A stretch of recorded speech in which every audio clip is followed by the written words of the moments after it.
And now, ladies and gentlemen, the star of our show, Mr. Joe E.Lewis.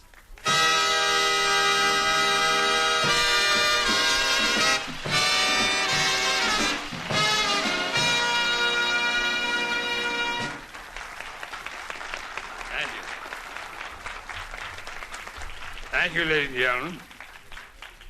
And this is my pianist and conductor. His name is Mac, Austin Mac. Mr. Mac? Well, that wasn't too much of a hand for Mac, but he ain't too crazy about you either, so. Mr. Mac happens to be the illegitimate child of Fidel Castro. And isn't he a silly man saying that America is planning to attack Cuba? It's like Sophie Tucker saying, I think I'm going to be attacked by Frankie Avalon.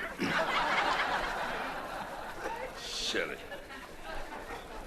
Labor Day of last season, Labor Day, we went to New York at the Copacabana. And I love to work New York City in the fall.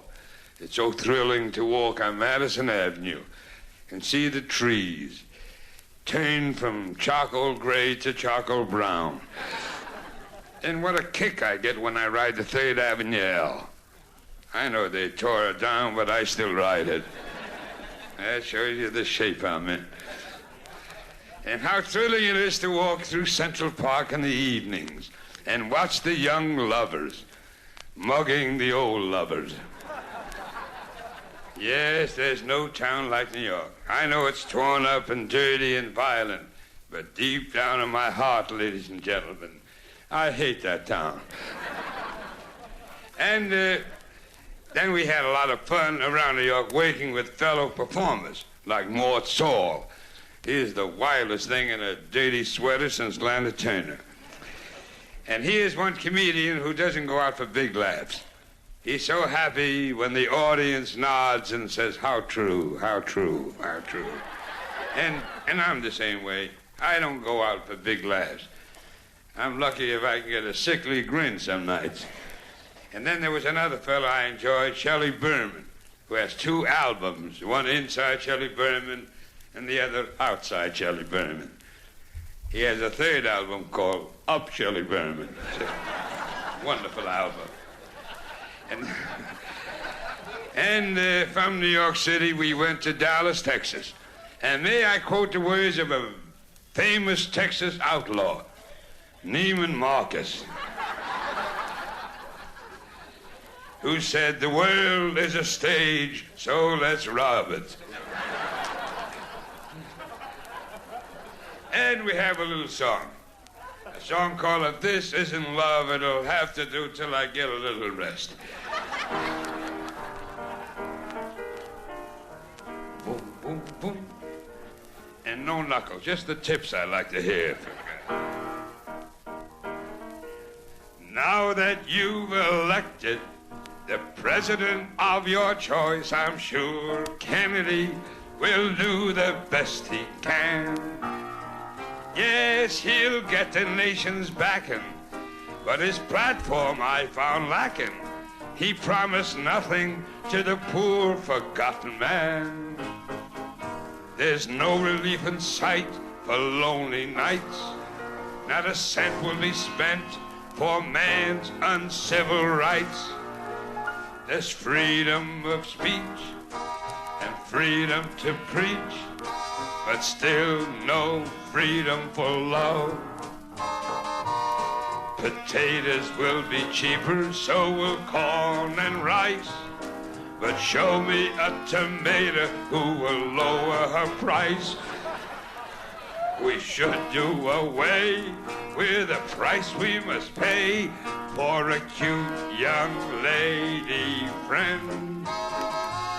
They're helping the farmers, controlling the rents, but the price of a charmer is still so immense. We need an oversexed Congress to come to our defense.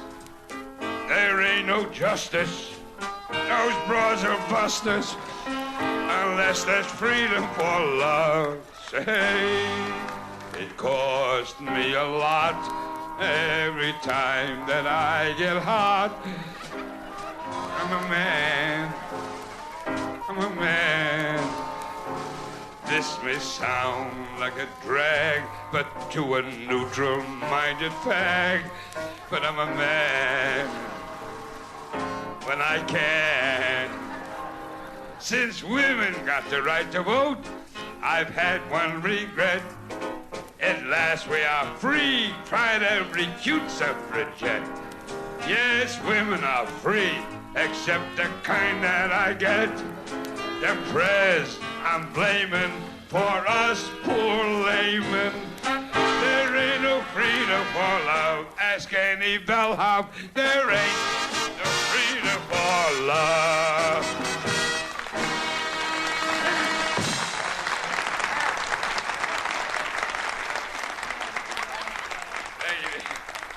Thank you, ladies and gentlemen. But, ladies, I do hope you forgive me for taking a little drink while I'm on. That's part of my act. And besides, I'm an alcoholic.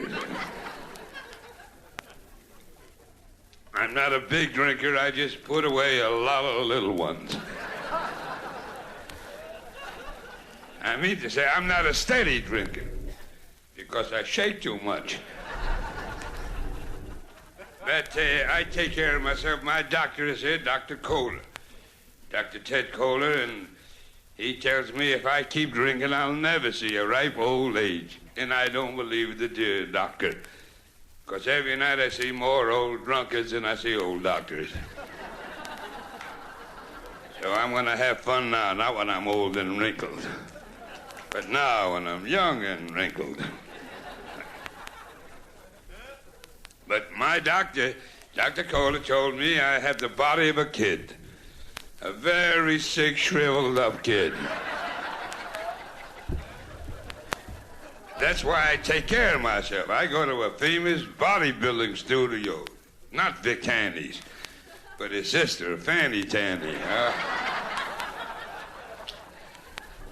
But I always said one thing about a guy who drinks. Show me the man who can hold his liquor, and I will show you a serious kidney condition.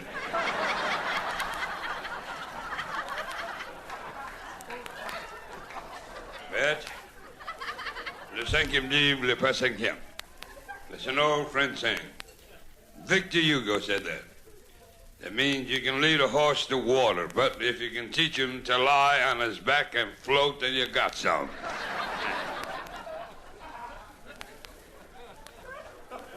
But I'm glad you like the President's song, ladies and gentlemen.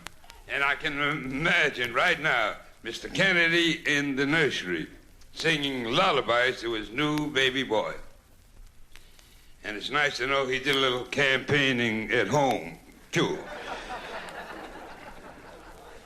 And there for a while, when they had that recount, supposing Nixon would have won it, who would have gotten custody of the boy? And that first debate killed Mr. Nixon. You know, remember that first debate?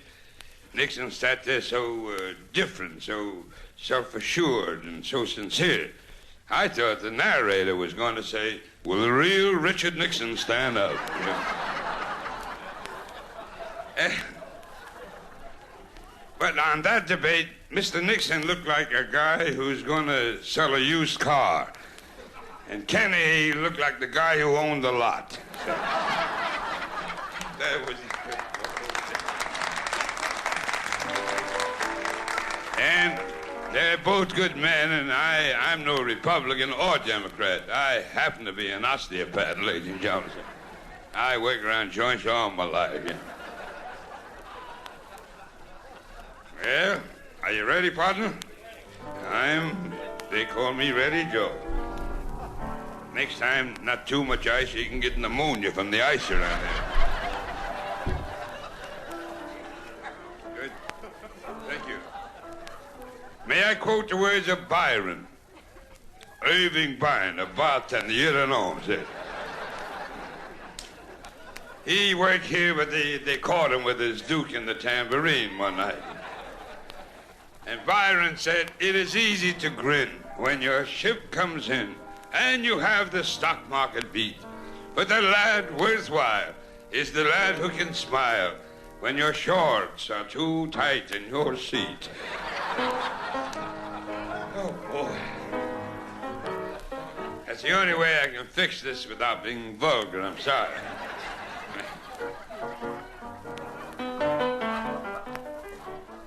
Oh, the lullaby.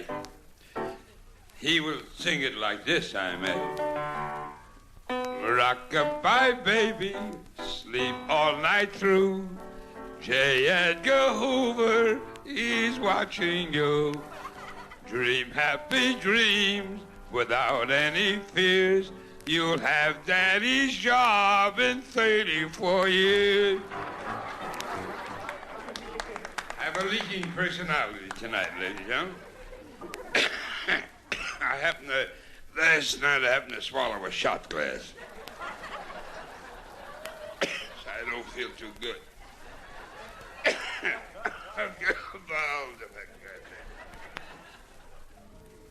But that's the way it is.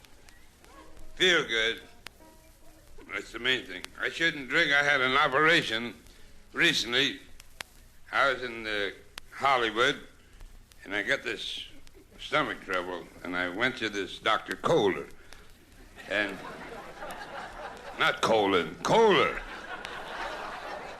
And he's a good doctor. He goes to 4 hospitals a week.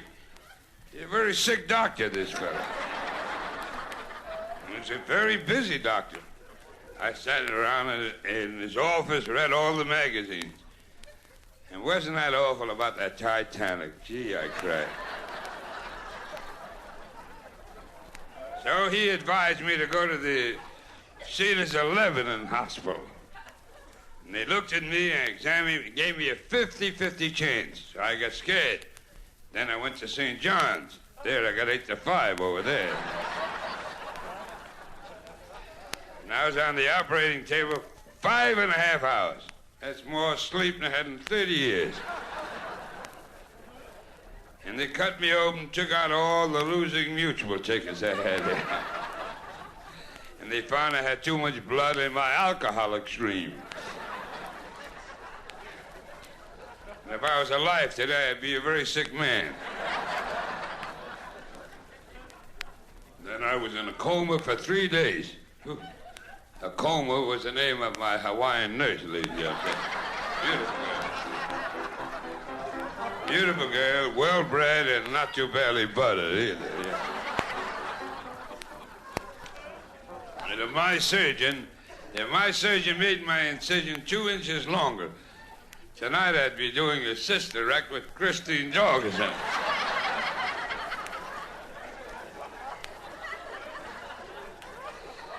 And at my age, it's just as broad as it's long, so let's ring that. Where are your managers? Ring without me. Oh, it's me? All right. Bob Hope wrote a book called, a wonderful book, Have Couch Will Travel. My uncle, Swifty Morgan, he wrote a book called How to Cheat at Polo. Polly Adler, she wrote a bestseller, A House Is Not a Home. I understand she's writing a sequel called A Tart Is Not a Cake. But I always respect Polly Adler. She kept a kosher house all her life. I wrote a book about income taxes, how to have a larger income and still pay the same amount of taxes. And I dedicate this book to the Internal Revenue Department. I call the book Up Your Bracket.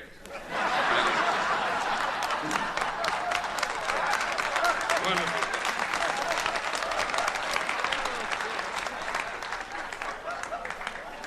I shall return. This is mine, that's all. But people write books and songs. And the reason I'm bringing this song business up, because there's a new trend in music. Folk songs. Songs about people, how they love, how they work. And lately I find love pretty hard work. But I'm just on a losing streak, that's all it is. Would you believe it? I call a Butterfield 8 and Eddie Fisher answered. But songs about places, folk songs about places where people cry and play, like Santa Anita, Hialeah. I'm talking about my people. You know, in the early 1800s, when folks used to travel across this land in covered wagons, they sang folk songs like these. Oh, marry me not to that lone ferry. Well, they're all kind of folks, you know that. And show me a home where the buffalo roam, and I'll show you the dirtiest home you ever saw. Strange as it may seem, Stephen Foster, who wrote some of the greatest folk songs, never knew his real folks. He had foster parents. And he wrote songs. Oh, I'm fast tonight. He wrote songs like, beautiful dreamer, that's what I am. I dream in the bedroom, I dream in the can. I dream while I'm working, I dream while I play. I better throw my marijuanas away. And you know, it's so shocking when you pick up a newspaper nowadays and read about marijuanas and juvenile delinquency.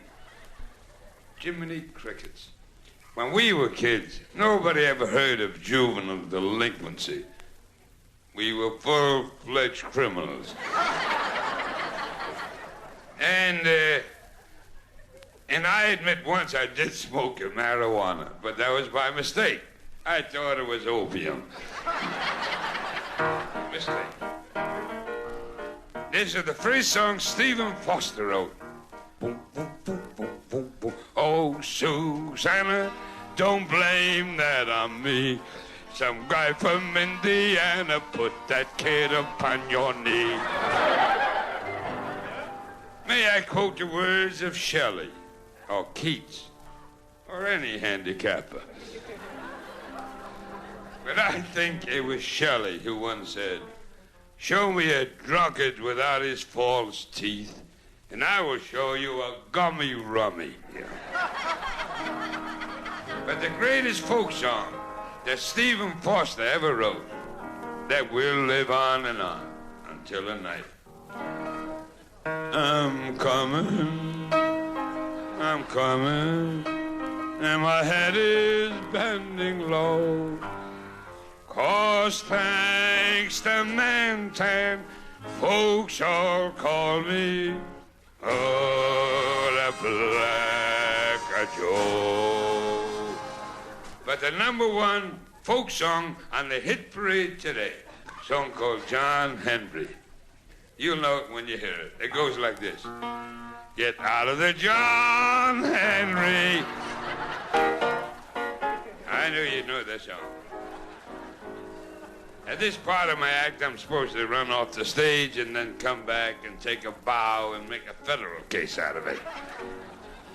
I don't want those musicians to blow their lips, you know.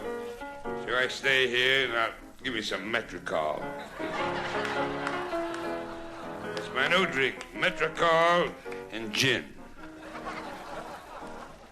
You see pink elephants just the same, but they're much thinner.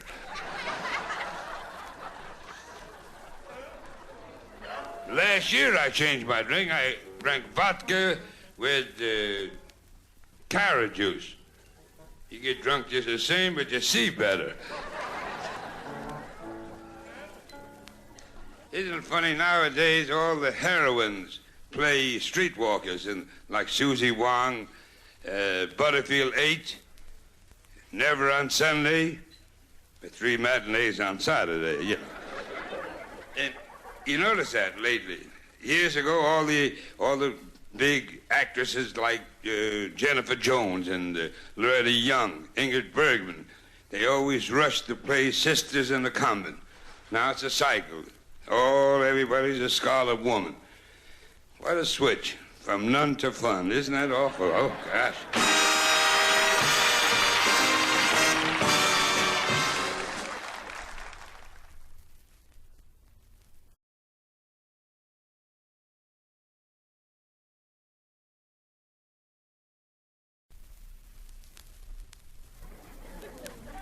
And I'm just crazy about this Bobby down. He sings from the heart, which is highly necessary when you haven't got a voice. And when he sings, he snaps. He's beautiful. One of the greatest snapping singers I ever heard in my life. Snaps a hell of a song, this kid. Before singers come out, as a rule, they spray their throats. Not Bobby down. Sprays his fingers all the time. And I'll tell you what kind of a fella Frank Sinatra is. Frank always helps young kids coming up. What do you think Sinatra did for this boy? Sent him his old fingers. That's a heart, isn't it? And I know he worked very hard for Mr. Kennedy during this past election. And Kennedy is going to repay him, because I know for a fact Kennedy is going to go to Congress and ask them to repeal the Mann Act, the kind of Sinatra. That's a heart, isn't it? Hey, did I tell you about the queer pickpocket who left the wallet in the pants but took out the owner?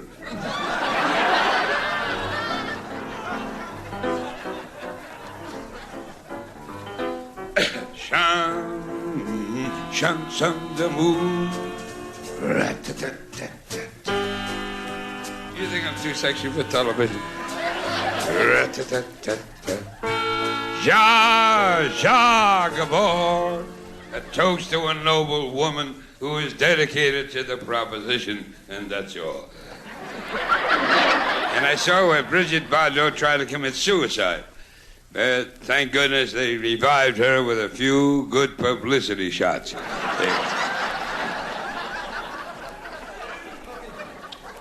May I quote the words of Robert Louis Stevenson, who said to his son Adelaide,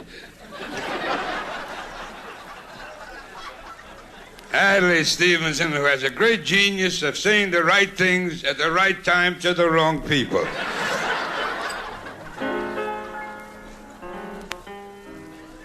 Let's sing, I got a request for What's My Line? What's My Line? That show from Sunday nights, What's My Line? With Alan Mulberry, Bessie Love, Creighton Hale, and Mae Bush on the panel. I'm not going to start singing till this is empty, please. Think I want the boys to talk about me? The waiters, the tattletales, you know. Oh, I can hardly wait to hear what I got to say now. Oh. I just got up, you know. You don't know what it means to eat oatmeal at 9 o'clock at night, you know. What time is it now? I don't know. This is a song, What's My Line, you see on Sunday nights. She was lovely, she was charming, but her manner was disarming. And to sum it up, she really looked divine. But when the facts were all unfurled, she was in the oldest profession in the world. So they asked her to appear on What's My Line. Well, she really gave that panel quite a task. And John Daly laughed so gaily when these questions they did ask. Do you deal in a product? Is it something very rare? Is it bigger than a bread box? Smaller than a Frigidaire? But all she did was stare. What could she say? She was on the air. With the oldest profession in the world. Then Dorothy Kilgallen said, now strictly entre nous, do you have to have much talent with a certain thing you do? But John Daly and the crew, with the only ones who knew she was in the oldest profession in the world. Arlene Francis got 3 chances, but her guesses were all wrong. This girl was really racking up a score. And Bennett Cerf got lots of screams when he said, somehow it seems I've seen this lady's face someplace before. John Daly flipped the cards till the 50 came in sight. And with great delight, she said, it's twice as much as I made last night. You see, I'm just a waitress, where the customer is always tight. And that's the oldest profession in the world. You thought this was dirty? The oldest profession in the world.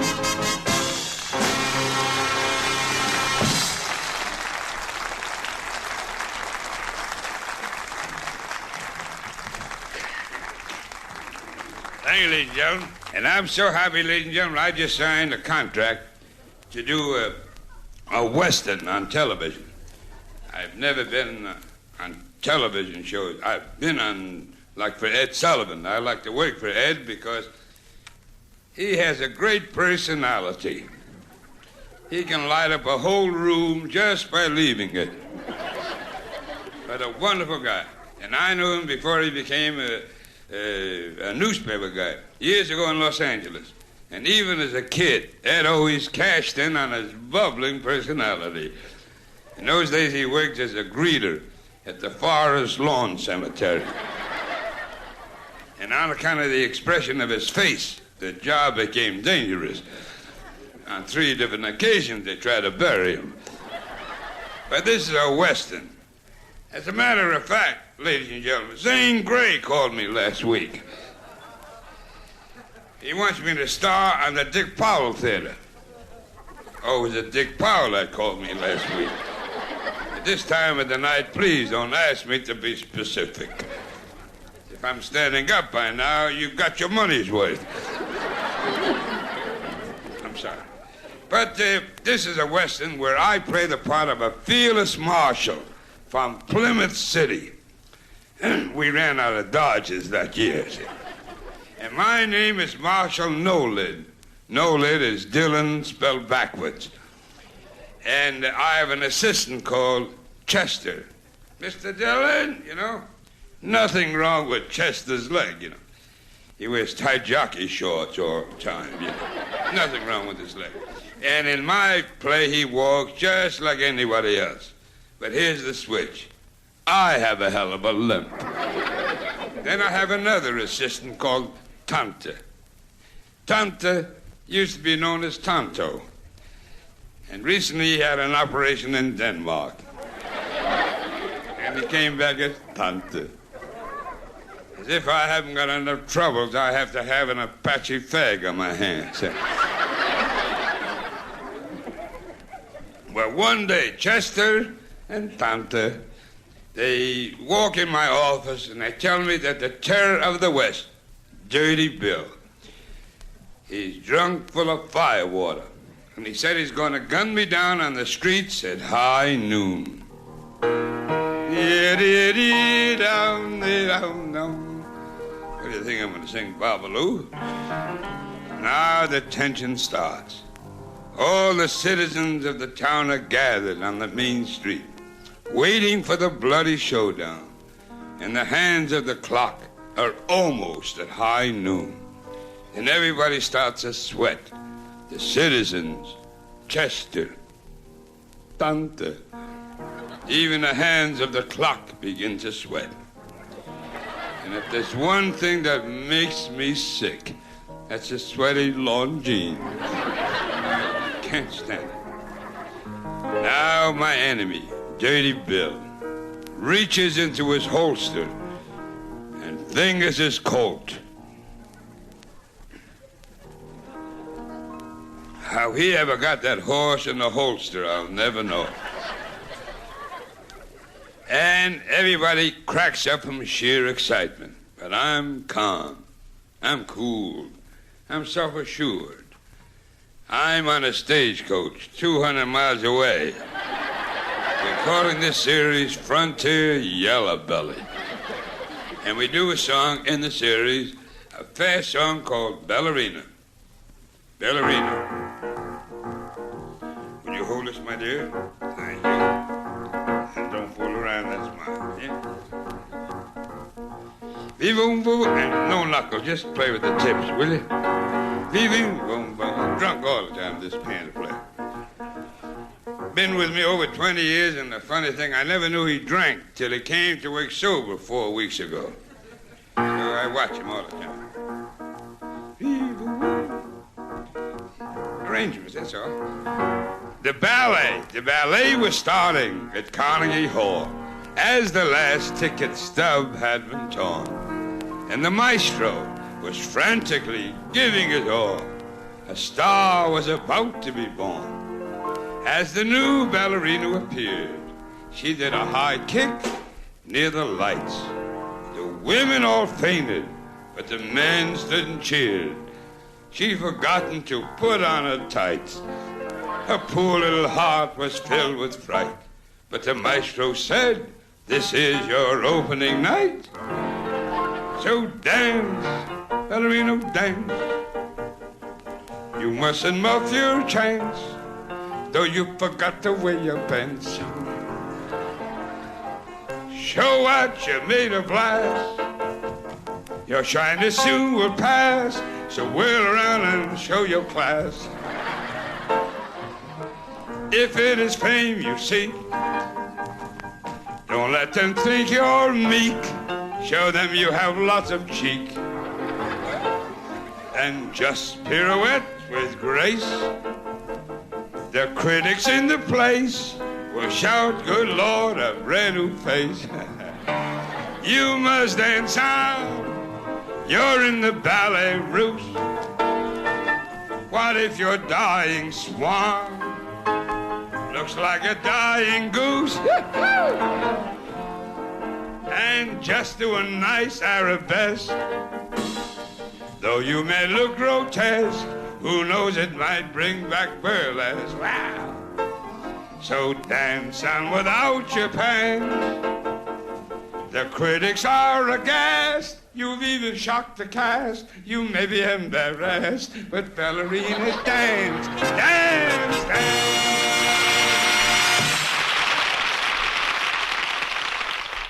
And may I quote the words of a fine philosopher, Oliver Fagworthy.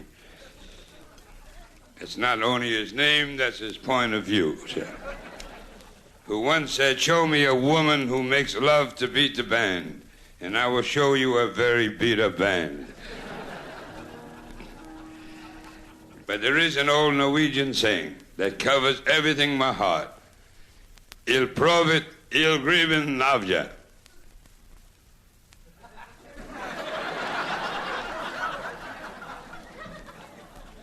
I saw this in a can of sardines. I don't know what it means.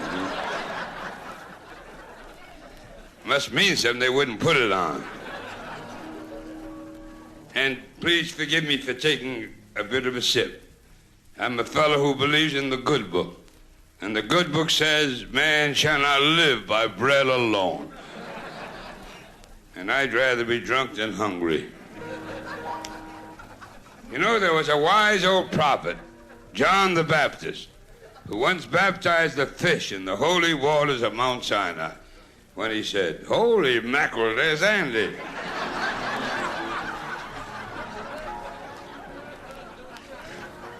So don't pick on me for taking a drink. Remember the good book, the one that pays track odds I'm talking about now. That said, he who has no stones, let him cast the first sin. If you don't know the difference, you shouldn't be here, you know. Oh, the new day, huh? Gee, that time passed so fast today. I feel like a new man. Let's have a drink for the new man, huh? Thank you. Cinquième livre, le pas cinquième. It means you're only young once, but if you work it right, once is enough. Tete-a-tete. So, yeah, speak French. Tete-a-tete. That means tight brassiere. Tete-a-tete. Thank you. Ouvrez la porte. That means up with it, kid. That's it. What is this bit? La petite chose. That means your fly is old. See? La petite chose.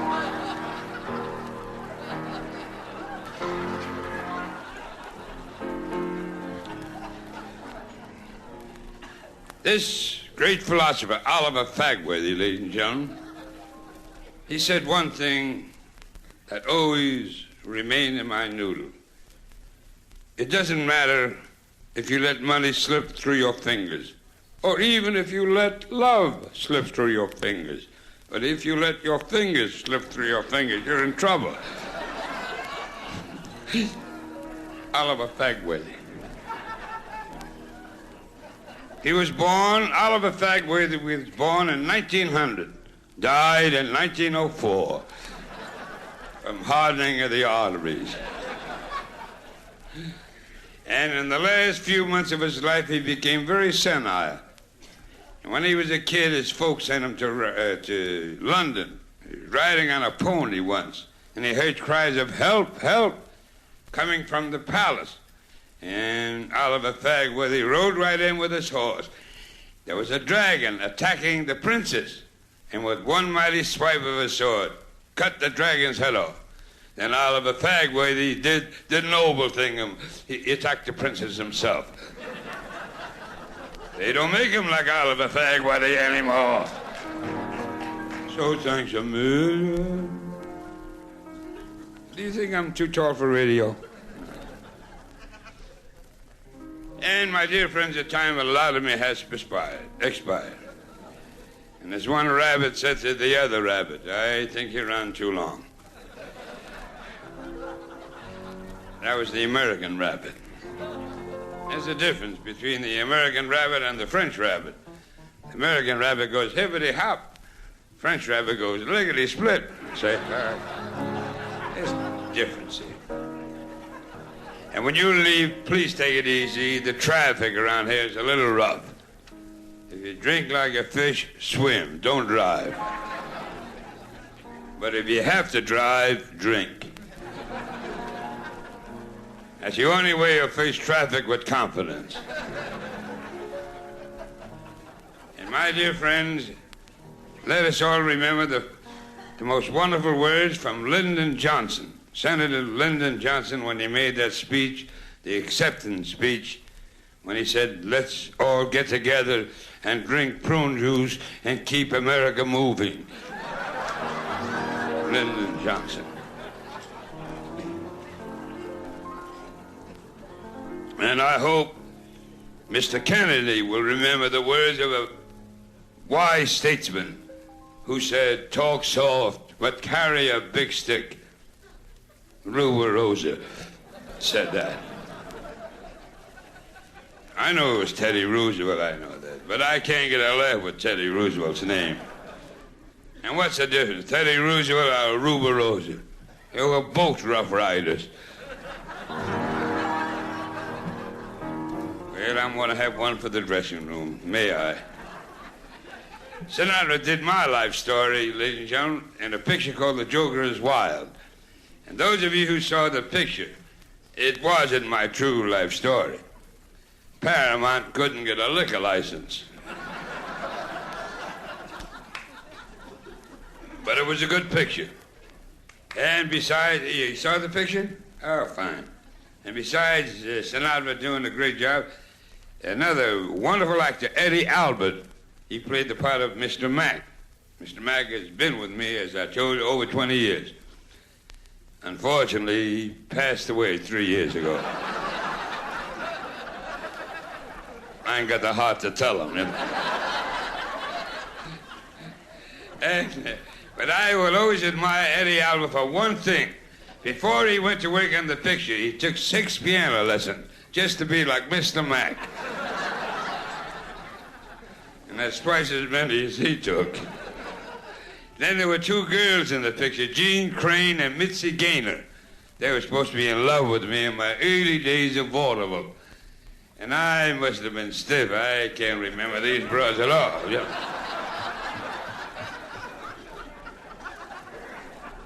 But they were in love with me throughout the picture.